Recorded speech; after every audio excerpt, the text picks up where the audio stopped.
ఉమ్మడి మెదక్లో యూరియా కొరత రైతన్నలను రోడ్డెక్కించింది. ఉమ్మడి మెదక్ జిల్లాకు రావాల్సిన యూరియా కోటాలో సగం రావడం లేదు అని నిత్యం నిరసన కార్యక్రమాలు చేపడుతూ ఉన్నారు. దుబ్బాక మండలంలో రైతులు రోడ్డుపై బైఠాయించి యూరియా కావాలి అని నినాదాలు చేశారు.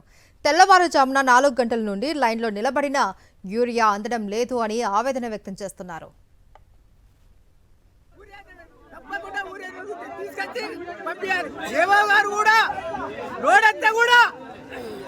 మధ్యాహ్నం రోడ్డు మీద అమ్ముకుంటుండు. లైన్లు 5 గంటల రాత్రికి లైన్ కట్టే కూడా రోగాన్ని ఇచ్చి మందు సంచులు అయిపోయినాయని ఇంత కోసం పెడుతుండ్రు రైతులను. ఖచ్చితంగా ఏవో గారు కూడా ఇంటి ఫోన్ చేస్తే కూడా నాకు సంబంధం లేదన్నాడు. ఇవాళ ఏవో గారు ఇంటికి వచ్చి రోడ్డు మీదకి వచ్చి నేను మాట్లాడుతుండు. ఏవో గారు ఫోన్ చేసిన మందు సంచులు సంబంధమే లేదన్నాడు. ఇవాళ ఎందుకు వచ్చి రోడ్డు మీదకి యూరియా కొరత ఉన్నది. ఎటువంటి అధికారులు స్పందించలేదు.